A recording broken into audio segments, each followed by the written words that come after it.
No. What I want to... Civil Rights Act of 1866. Oh, have mercy. No. We still got another... How the Supreme Court overturned all of it, didn't they? Yeah, they did. All of it. The Congress passed it. Supreme Court kicked it out. That was after Andrew Johnson vetoed it. So Plessy versus Ferguson. No, I don't want to talk about that either. Oh, gosh. Okay, no, seriously. This is what I want to talk about. Go ahead, for sure. I was having a discussion with Vince about I appreciate how in your film you present the differences between Martin Luther King Jr. and Joseph H. Jackson. And it sparked this discussion that I said, we have got to record this and talk about this in person because it was just interesting. I appreciated how you talked about the difference in philosophy or methodology between the two. And if you want to succinctly spell that out for the audience, right? Spell that out. We'll need to introduce who Joseph H. Jackson was. Why was he, in your opinion, the better option than MLK? And then what I want to ask you, Vince, because this is what sparked this discussion. You was like, well, I get why you think Joseph H. Jackson was better, but I got issues with that Negro too. So I'll let you start. Then I'll get to you, and then I want you to see if you can break the tie. I'm gonna try. If you come break and the say, tie, hey, come now, let us reason together. It's gonna be hectic, right? It is. It is. So, just real quick, Joseph H. Jackson. He was born in Mississippi. Mm-hmm. He was 15 years old when Booker T. Washington passed. Whenever Booker T. Washington was poisoned and died. Wait, you believe that he was killed? Yes, Booker T. Washington. You want was to definitely expound killed. on that? I'm just. Oh, we had to have her. She doesn't want to camp out there. No, I know she's doing. That's why I'm teasing. He's gonna take you in the kitchen. I just need you to bring out the meal so we can eat it. So when you look at Joseph H. Jackson, which admittedly I don't agree with everything that he stood for or everything that he did. Okay. The same is true of literally anyone else in history. Right. I don't even agree entirely with Joseph H. Jackson's theology. Right. But when it comes to the difference between he and Martin Luther King, it's Jackson's a clear winner. Okay. Joseph H. Jackson was a purveyor of the kind of Booker T. Washington school of thought insofar that you cast down your bucket where you are. That it's incumbent upon you to be a man of honor and it's incumbent upon you to be a woman of virtue. That's your responsibility. Joseph H. Jackson would become the leader, the teacher of Olivet Baptist Church in Chicago. Mm-hmm. And he would serve there till the day that he died. He would also become the president of the National Baptist Convention, which boasted around 5 million colored churchgoers. Did he call us coloreds? You can say people of color. Can't I love it. We're colored again. Yay. So he was the president of the National Baptist Convention, and the bylaws were that you can't run for president, I think, more than 1 or 2 terms. Yeah. Okay. But the fact of the matter is, Joseph H. Jackson saw the writing on the wall. He saw what was happening in the culture. Mm-hmm. He saw that the so-called proponents of the social gospel were making inroads. And he didn't want to see the National Baptist Convention succumb to that poison, succumb to what the Apostle Paul, called a counterfeit gospel. Right. He didn't want for the National Baptist Convention to succumb to that. So he kept running and he kept winning, and he would win by a landslide. Mm-hmm. So we at least agree that his term was up, and technically by the bylaws, he wasn't technically supposed to run again, but he did, and he won. Yes, you have to understand the times. We were in the middle of the Cold War, and the communists set their sights upon churchgoers. They did. Particularly Negro churchgoers. Mm-hmm. And a lot of Negro churchgoers were doing the bidding of communists. Of the Communist Party. Right. Of the Soviet line. Mm-hmm. And so Jackson knew this full well. Whenever they launched the so-called Montgomery bus boycott in Montgomery, Jackson initially saw it as a good thing. Mm-hmm. So he called King and said, hey, we got a bus or two to donate to you. King said, no, I'm not interested in the buses. So what Jackson then did is he collected $1,000 from his church, $1,000 from the National Baptist Convention, and he donated $2,000 to King, which was a lot of money in 1957. Mm-hmm. King wanted the money. He didn't want the buses. And so to be clear, were the buses supposed to be used to usher people to and fro in light of the fact that they weren't riding the bus? The thing about Jackson is that Jackson, again, he comes from the Booker T. Washington School of Thought. Right. He's solving problems. Right.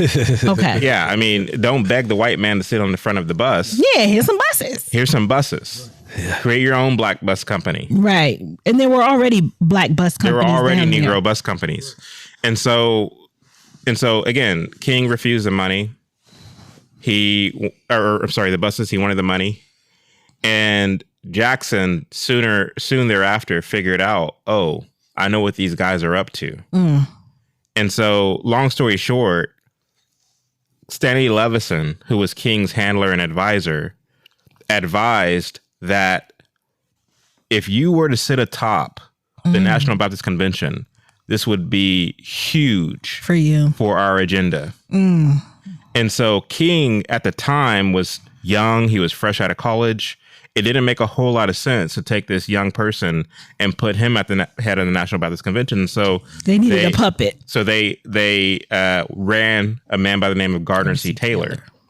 So they ran Gardner C. Taylor, who was a veteran in the National Baptist Convention, who was also a proponent of the social gospel. And the idea was to get Gardner Taylor elected to the head of the National Baptist Convention for King, who was at the time the head of what was called the Sunday School. Yeah, the Sunday School wing of the convention. He was the vice president of that contingent. Ultimately, King would run and take charge of the National Baptist Convention, and this would be a layup in terms of having a captive audience for the furthering of his agenda, their agenda. And so when you look at the correspondence between King and other ministers, he's trying to build an army against Joseph H. Jackson. So he's writing letters at the command of Stanley Levison to all these ministers, trying to basically build a camaraderie, build an army. Yes, infiltrate in. Saying, next year is our year. We're going to finally get Taylor. I mean, that's 5 million black folks to influence. Get Jackson. Yeah. And so they had the convention. Of course, Jackson wins. Mm-hmm. And the Taylor contingent demands a roll call. They demand a roll call and they rush the stage. And in the kerfuffle, A.G. Wright out of Detroit, Michigan is pushed off the stage, cracked his head, and dies. As a result of this, a lot of people believe Jackson kicked King out of the convention. That's not true. A committee within the convention voted to have King removed. So they kicked King out of the convention. They kicked his friends out of the convention. And they would go that same year in 1961 and start the so-called Progressive National Baptist Convention. So this gives you, this is insight into this notion that King actually wasn't as nonviolent as we're taught he was. Exactly, yeah. Right. And so when you look at somebody like Jackson and his methods, I mentioned in our docuseries the Freedom Farm. The Freedom Farm was started by the National Baptist Convention, where they bought 400 acres of land, I believe, in Tennessee. And they allowed black sharecroppers who were being cheated by their farmers and the landlords who wanted to protest. Jackson said, we're not going to protest. Here's 400 acres of farmland. Work the land, pocket the money, save the money, buy your own farm. So you're not dependent on a landlord, that you're not dependent on someone else. Right. Again, Booker T. Washington School of Thought, cast down your bucket where you are. We have the methods, we have the means to make something of ourselves. Let's stop begging and let's start working. Begging, stop crying, stop moaning. It's on you to use the resources that you have to be a man. And I say be a man because that's a very interesting thing to look at. Simple. Because what is Jackson's perspective when it comes to being a man versus kings? Well, Jackson said that I wish you would stop complaining like women. I wish you would be a man. He said step ins. Yeah, he said stop. He said if you're not going to be a man, start wearing step-ins and braid your hair. And it's interesting. You see a lot of colored men today with braided hair. You don't hear people say step-ins. Well, it's interesting. You see a lot of colored men today with braids and dreads. Yeah. But I digress. Some of them in dresses now. Yeah. And yeah, exactly. That too. And so he said, if you're not going to be a man, braid your hair, start wearing step-ins. But God has carefully made you and fixed you just right. And it's on you to be a man. Right. That's what Jackson's position was. King's position, when you look at the NBC interview that he did in the late 60s with when he was at Ebenezer Baptist Church, he's behind the pulpit. He's standing up. He's being interviewed by the reporter. And he said, well, we can't be a man because if you look at the housing conditions, if you look at, we haven't been able to be people. We haven't been able to be men. And he wants his dignity. We just want to be men. And so it's like, and so you have King predicating manhood on what the government does. Oh, no, I would say on white acceptance. I mean, he was like crashing out because we want to sit at this counter with them and they won't let us. That was the rules, though. He didn't really mean that because his end goal, and I just call a spade a spade. I mean, his end goal was just the full-fledged communism across the breadth and width of this nation. But he believed in the incremental, gradual way of getting there. The race question. I mean that again. That was just his tool. Yeah, that doesn't mean something. That goes back to he was utilitarian. And so when you look at somebody like King, he was. I mean, people forget the fact that this man was trained in the communist perspective of the Hegelian dialectic. Right. I mean, he was trained to. He said himself that he rejected the fundamental gospel. He said that his Sunday school teachers believed the fundamentalist line of Christianity. They believed in the virgin birth. They believed in the resurrection. They believed in the literal existence of hell, all of which he rejected. Yeah. Right. He said that when he found the social gospel, now we have something, right? This idea that the gospel completely free of a salvific nature. No, there's no atonement. There's no atonement. Yeah. There's no miracle of Christ raising from the dead to save you, a sinner. That doesn't exist as far as the social gospel is concerned. No. The social gospel is only concerned with politics. It's only concerned with legislation. It's only concerned with building a kind of Tower of Babel 2.0. That's what the social gospel is in an elementary kind of nutshell. Right. That's something that King could get behind. He rejected what the Bible says about Christ, what the Bible says about the gospel, and he embraced, again, what Paul called a counterfeit gospel. That is what he told Coretta Scott at the time, who later became his wife, that's the gospel that he would preach to the world. One where there's a nationalization of industry, one where there's a radical redistribution of wealth. That's the gospel, says King, that I will preach to the world. And he would go on, because a lot of people like to give me flack and criticize me and say, oh, he said that when he was in college. No, King would continue to preach that same counterfeit gospel to the day that he died. Yes. The mountaintop speech is chock full of the so-called of the counterfeit gospel, right? So that's what King would do until the day that he died. And so this gives you a kind of philosophical and theological difference between someone like a Jackson and someone like a King. And so it makes sense then why King would want to remove Jackson from his post at the National Baptist Convention, and that he would then step in and move the largest colored church organization in the country to the socialistic social gospel. That's what King wanted to do. And that's the difference between the two. Again, I'm not endorsing everything that Jackson stood for and everything that he said, but when you look at them comparatively, Jackson is clearly the better option. And I don't disagree with that. Right. This is the problem I have, though. Jackson had a very large megaphone. And we talk about the Godfather again. Yeah. That's absolutely. Vito. You remember? Are you really? You remember when Vito was talking to Michael, and he told Michael, the guy that comes to you with the Barzini meeting, he's a traitor. Barzini. How clear was that? Right. Crystal. No, he didn't do that with King. He didn't tell us he's a liar, he's a communist, he's a Marxist, he's a traitor. Mark him. To be fair, stay away from him. To be fair, he did talk about what the civil rights movement was. But he didn't do that. But he never called King out by name. Right. He died in 1990. Yeah. I was a grown man. Same year I was born. I never heard this. Okay. Until I grew up and read it about 5 or 6 years ago. He should have named names. He should have named names. He should have been marked and avoided. Clear. It's like, I'm knowing a guy hunting you. I thought you were going to say it in like Jackson because he was, very, he was kind of buddy with a lot of the Democrat He was there Party too. machine Oh, in we gonna Chicago. get there. Wait. Maybe that was the reason why he didn't do it, because he was part of the Daily Machine. Y'all know that. He was. Yeah. And he had taken the black church and made it political. And again, in my mind, if you're going to be I go by this old Thomas Wolfe saying, the culture are the arts elevated to a set of beliefs. The arts make the culture make the politics. I believe that you go a step further and say religion, and then the arts, and then the culture. Okay. Because religion is supposed to be there to watch the culture. Mm-hmm. And if the religion gets them screwed up, the culture is going to get messed up behind the religion. Even though the religion is part of the arts. But the religion is really the thing. That's why our First Amendment is freedom of religion.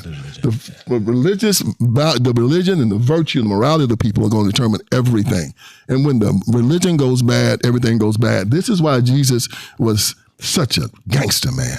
He stood up at that temple and said, your problem is not the Romans. It's some suckers right over there. It's some Pharisees. It's the Sadducees. Make no mistake about it. Liars, hypocrites, whitewashed tombs, vipers like your father, the devil. He made it crystal clear who the problems were. We did not have that with these people, and it hurt us very badly because it was always nuanced. This is why when I do my stuff, it is straight no chaser with me. I tell you exactly who they are. If you find yourself a black preacher dealing with the Democratic Party, he's a liar, he's an apostate, he's an affront to God. Mm-hmm. And these guys went out there and they stood with the Democratic Party, knowing what they were doing, knowing the things that they were with the feminists, with the gay rights activists, with the atheists, all of these weirdos and crazy that had gotten involved in it, using the moral absoluteness of what was going on with black people to ride and get legislation passed for themselves, which is what they did, because you can't discriminate on account of sex is also in the 1964 Civil Rights Act, right? Yeah. And they weren't even out there marching for that, right? They just had to be included, We was getting our asses whooped for it, but they were included in that, They were lumped in as a joke. Yeah, they were only as a joke, exactly. So that's the problem I have with Jackson. He had a large megaphone. Like you said, 10 million member group of 5 people. million. A lot of money. A lot of money. Could have been put in banks. Could have, like you said, the land. Do it everywhere. Well, should have kept doing it. To be fair to Jackson, though, because while I agree with you that he should have named names, at the same time, when you are the head of the National Baptist Convention and you see people who are flirting with the kind of ideology, the kind of methods that King and his faction are producing, and not only that, they have the support of the liberal press, of the mainstream press, and you are trying to tread these waters in such a way that it's like, man, I'm losing my people. I disagree. You remember the blue bomb. I'm giving you perspective. I agree. But you remember the blue bomb when Dr. King got put in jail and they needed Kennedy to win. Oh, the brochure. Yeah, the blue bomb. The blue bomb. This is how the National Baptist Convention was connected. That the Sunday before the election, they sent out 10 million of these pieces of paper to every black church in America saying, vote Kennedy. Because he called Coretta Scott King when Dr. King was locked up in jail. And Coretta Scott King, by the way, was more radical than Martin. Yes, he was. Absolutely. Agreed. Yes. And it was so hooked up that they swayed the election because of a phone call. And he couldn't do the blue bomb every Sunday to tell everybody King was a Messiah. Like do it Marxist. Do it every Sunday. They showed the connectivity of their church and how powerful it was, and they did not do it because Jackson wanted the same thing. He just wanted different methods. He wanted civil rights. He did speeches on civil rights all the time. He spoke political all the time. He'd go to NAACP conventions and talk about the Civil Rights Act. We want civil rights, civil rights, civil rights. To hell with civil rights, because it makes you believe that man can give you what only God can give you. I agree with that. And he was pushing it as hard as King. He's just using he didn't want to do the marches. Now, he didn't mind doing the NAACP role. He didn't like the agitation. Right. But lobbying and the courts were fine with him. I have no problem. And I have many faults with the NAACP. But for me, when it comes to like addressing an issue on its face, I believe that the place to do that is in the courts. Yeah, and that's what Jackson wanted to do. And that's courts and lobbying legislation. Right. And instead of going there fighting and sitting in and agitating and all the things. Exactly. And so for me, it's like, you know, as much as I hate to admit it, I do agree more so with the NAACP approach in terms of arguing with the legality and the constitutionality of a thing more so than the King method. Well, you know, they did 10 times more than King them did. Right. And King took credit for it. Right. But NAACP was actually doing it. But my point though is that I'm not saying that it's right. I'm merely saying that I understand the perspective that Jackson may have had in terms of being the president of this convention, which had all of these network of churches saying that, wow, King really has the ear of the president. King has the press. King has a lot of people in our convention. And so how do I try to gradually win them back without necessarily calling out the individual and therefore causing this, you know, not necessarily causing a rift, because the rift has already started. Do what the Apostle Paul did. Have I become your enemy? Yeah. Let me finish. Not necessarily causing a rift, because the rift has already started, but how do I try to diplomatically deal with this issue in such a way that people understand? Because he was speaking broadly when he said the civil rights faction has communist infiltration. He said that. He subsequently said that the Black radical movement in the 70s that succeeded King, that these are people who are led by communists. He didn't call out names. Right. He just said, broadly speaking, these organizations. That is the problem. You have to come out with something. I agree. Like this, and you have to have the fight. I agree. You don't undermine. You don't backbite. I agree. You say what James A. Garfield said. A brave man looks the devil in the eye and calls him a devil. And that's one of Jackson's failures. The reason why Malcolm X was so effective with 100 times less of a following than King is because Malcolm would confront. He's a liar, he's Uncle Tom. He said he's wanted to sit beside white men on the toilet. The March on Washington was a farce on Washington.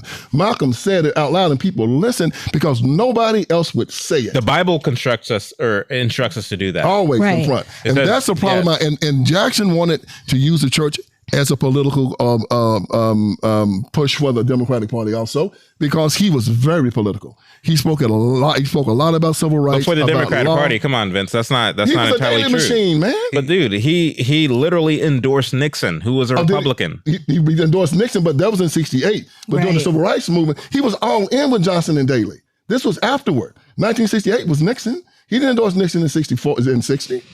He was an Eisenhower man as well, who was a Republican. Yeah, but he didn't endorse Nixon in '60 when he came against Kennedy. That was Kennedy had 80% of the black community voted for John F. Kennedy in 1960, and that was because of the blue bomb that went through the National Baptist Convention. He was behind that. The Daley machine was behind that because he couldn't have won Illinois without the Daley machine and Sam Giancana. It's about saying the mob in '60. Yeah, so the whole Daley machine was behind that, and he was behind that. Okay. Johnson and Kennedy got in because they gave him Illinois. They also did the blue bomb. They were involved in the Johnson-Kennedy administration for 8 years. So, now, Vince, he did go for Nixon in '68, but the damage had been done, and they still, after they were trying to lionize King and martyr him and make him this national hero, nobody came out and did what Khrushchev did with Stalin. And Jackson should have. I concur. Khrushchev came out after Stalin died and said, y'all, Stalin was nothing but a killer. Yeah. We cannot honor him any longer. Take him out of the Kremlin wall, bury him in an unmarked grave, and told everybody who he was. Nobody on the black side that has the nerve to do that for King yet. None of them have done it. But y'all too. Jackson knew everything and did not do it. Even the whole chasing. Yeah, and I agree with you. And we have He been should led into a terrible spot in America because of it. And he knew it and didn't tell me, and I got an attitude about it. My pushback though is that because if you're saying if you're talking more so in terms of timing, I agree. Like, yes, Johnson. I mean, there's pictures of Jackson alongside Johnson in things of this nature. But holistically, again, Jackson endorsed Eisenhower. He endorsed Nixon. He endorsed Reagan.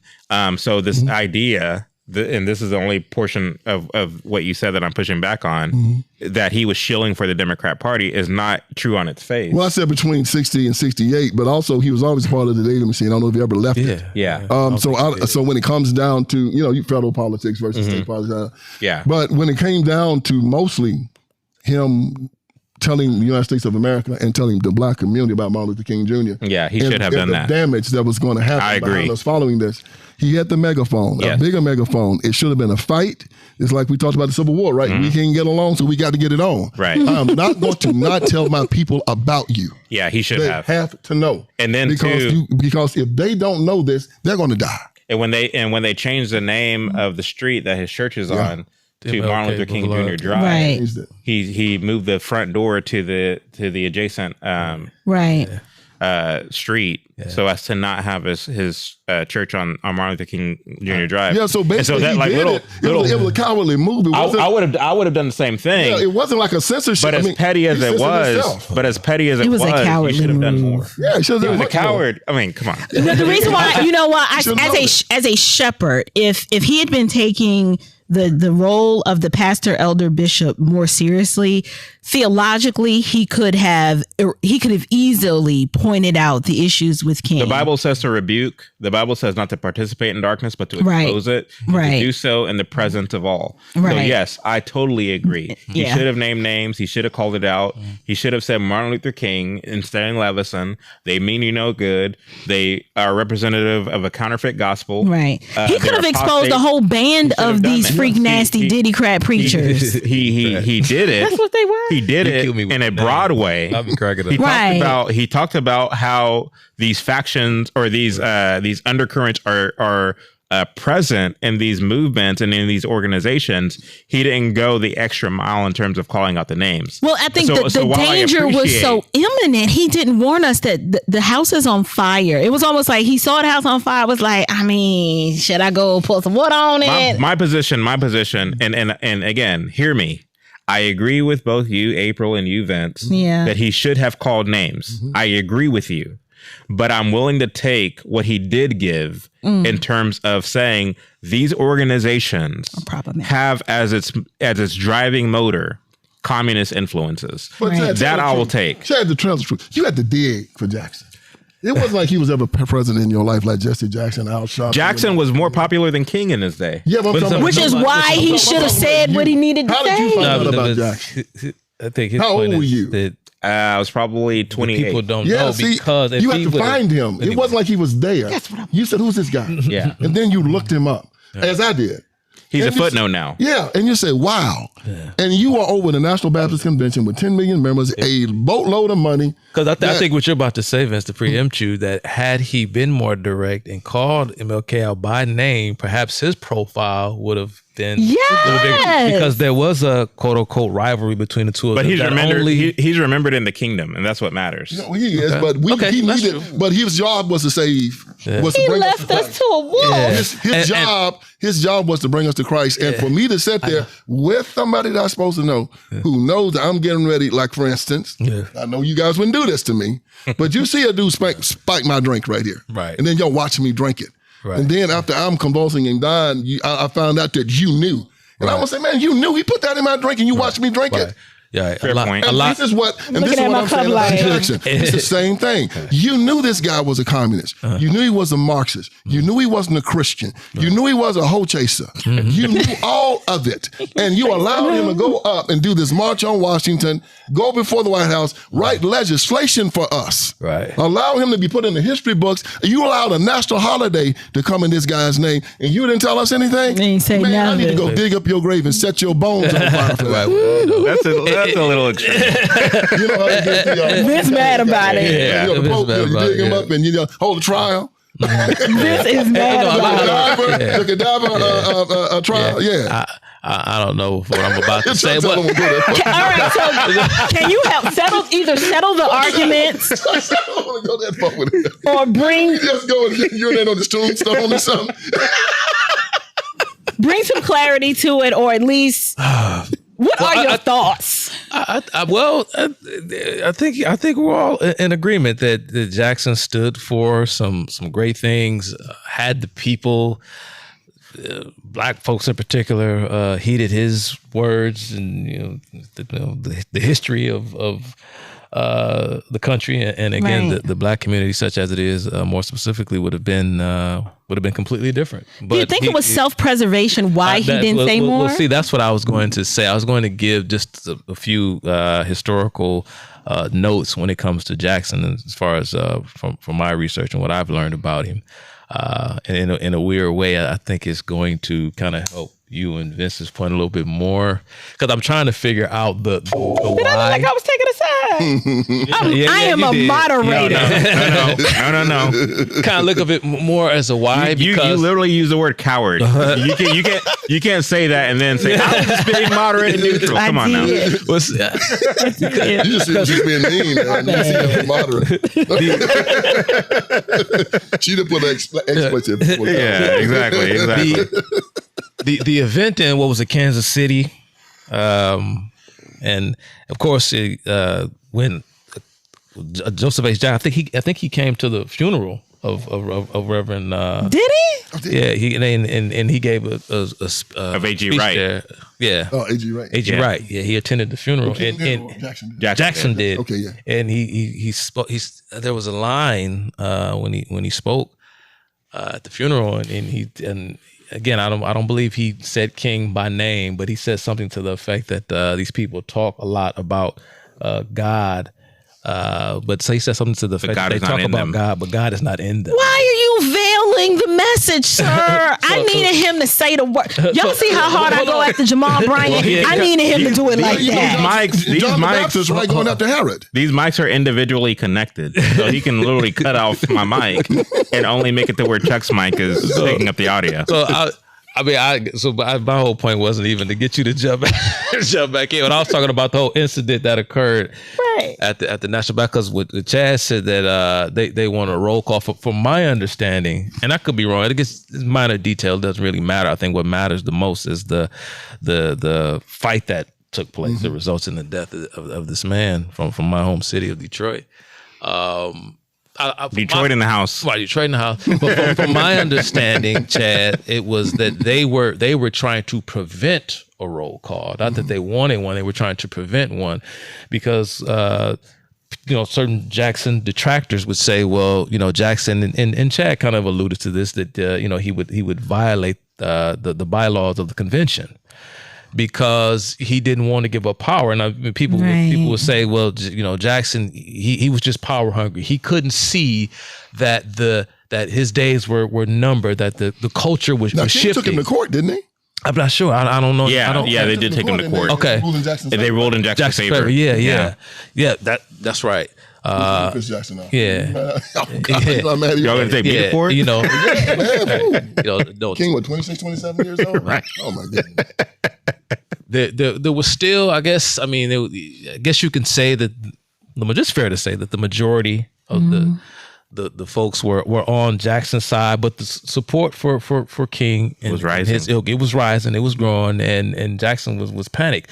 Now, some people may say, well, is this because he was worried about himself? because there's a lot of power came with that position. Right. Or was he genuinely concerned about the church and about, other things? Because, Jackson had been an outspoken critic of communism going all the way back to the 1930s. In 1935, he delivered a famous sermon. It's known to history as Communism and the Larger Freedom of the Negro.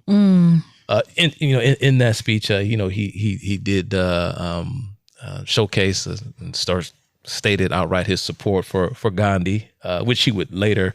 Chuck, did he ever talk about black liberation theology at all? Yes, I he did. don't know. He did. Yes. Okay.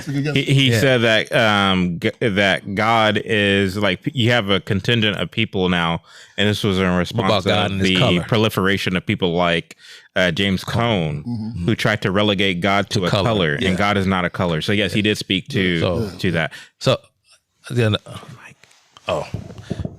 so I say I mentioned that I mentioned the fight there, and like Chad was talking about the roll call, because the idea was, or some who criticized Jackson said that, well, he didn't want things to go to a vote because he feared that he would lose, and so he had people who were in his corner, in his back pocket, whatever, and they would do these, who's in favor of reelecting Jackson, say aye, and it was aye, and there would be no vote, and then he'd be the president again after having pledged the previous year that he would step down, but he just continued to hold on. I mean, people say, well, he represented the quote unquote conservative voice of the black church, and he needed to realize that there was this new, the Martin, the apostate faction. The apostate faction was rising, but it's weird. And you say, why didn't he call out King?